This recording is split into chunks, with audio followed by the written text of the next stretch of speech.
Here we are at SSON's Finance Transformation event in London, looking forward to the 11th Shared Services Week in Amsterdam in May.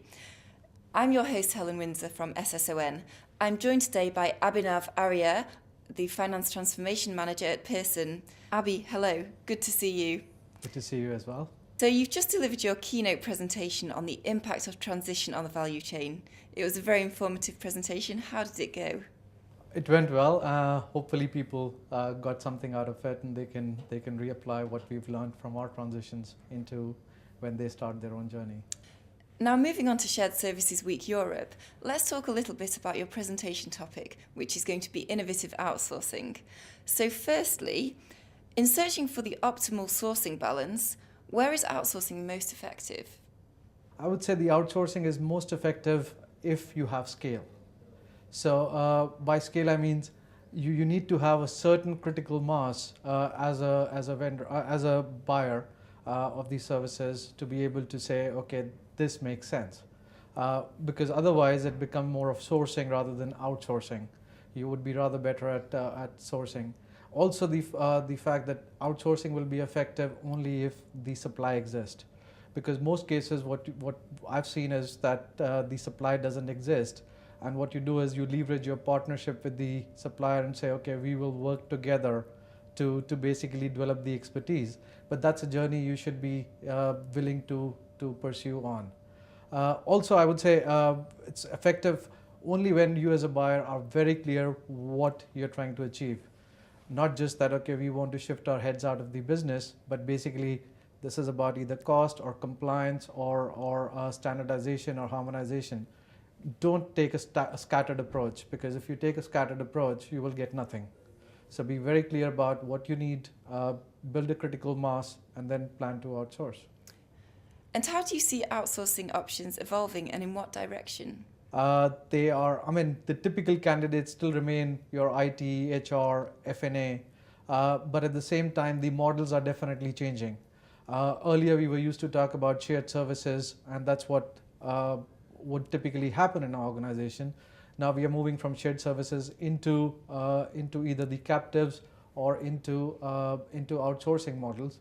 I would say we need to look at the right balance, and by right balance I mean how does it mitigate your risk, what does it really cost, and what does it really deliver. Has to be all holistically seen before you make those decisions. And typically, what I'm seeing as an emerging model is a hybrid model where people say we will retain the high-end tasks like the analytical services, business decision support systems, and pass on the transactional activities to a service provider. And what are the implications for the remaining in-house SSO operations? As far as what are the implications for the remaining in-house operations is concerned, it's very challenging. The reason is because what we've seen is typically a shared service center is set up in a low-cost country, but again, there's a capital requirement to set up the building, to set up the operations, and to make sure that you are leveraging the scale to be able to deliver these services at a minimal cost. As soon as you move out a partial number of people from that location into a outsourcing environment, you first of all lose the scale. Your overall operating cost goes up. And secondly, you are basically left over as a retained organization to do stuff, to do tasks which are basically either to make sure that you are just handling queries. It's neither operational nor strategic enough, and basically you are eventually you see the kind of departure of those employees unless you basically retrain them, regroom them, and define their new skill sets and job descriptions. And how are outsourcing arrangements leveraging innovation, and what does this really mean? As far as how the organizations are leveraging innovation, the first question which comes to mind is what exactly is innovation? Because typically what we've seen as innovation is all about the new revenue models or new cost reduction structures. What we see generally is when you do a contract with an outsourcing provider, you typically have most of your productivity benefit built in. So any innovation which comes, which helps in that productivity benefit, is not truly incremental cost reduction. However, there can be always game-changing innovative tools, techniques, or process-driven ideas which can truly change the nature of the way you do the transaction processing. And for that, I would say is that make sure that your contract has got gain sharing built in, make sure that any such innovation is taken care of by such gain sharing mechanism, and it gives the opportunity to the organization to leverage such innovations. As far as innovations themselves are concerned, I have yet to see a truly innovative product there, apart from a few auto reconciliation product or a few vendor portals which have come in the market. So it's still a wide space, and a lot more can be done there. As we recognise that maximum opportunity comes from grasping the end-to-end aspects of the process, how can technology help in getting to the seamless delivery stage? And where does outsourcing fit in? I would say technology is crucial. And by technology, I mean the platform we operate in. So whether we have a single ERP or not is a big challenge itself in most organizations.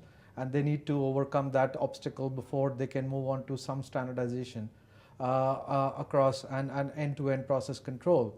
But the bigger challenge is we in organizations operate in silos.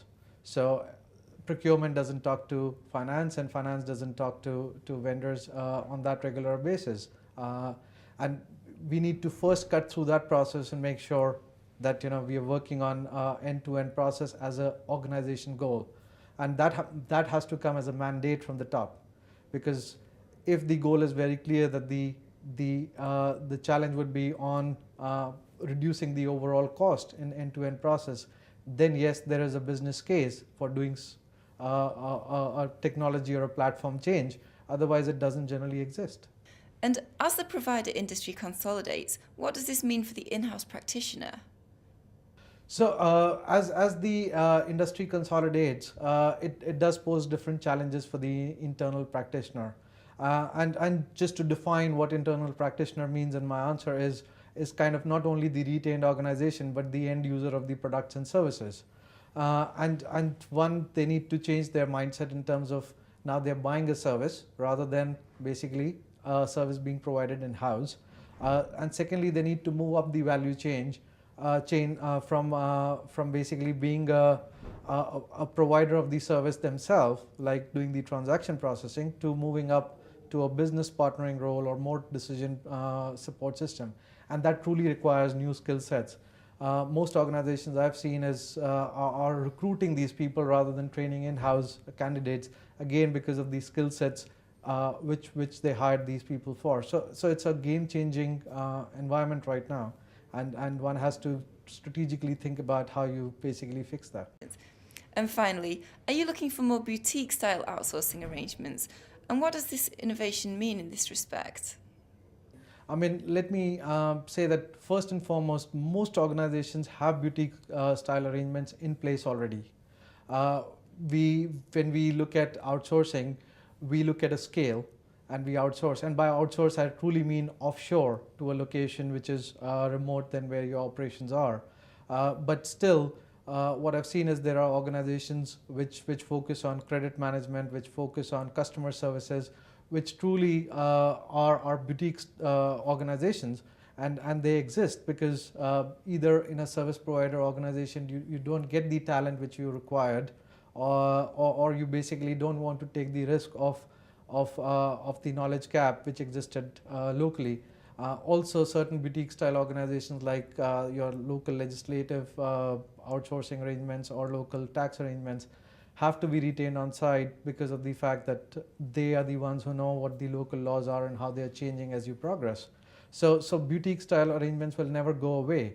The question is, how do you integrate that into your bigger outsourcing arrangement to make sure that you leverage it as a end-to-end and you process, and you make sure that the system works in a smooth and kind of seamless manner. Well, thank you very much for your time today, Abhi. We look forward to seeing you at the event in Amsterdam in May.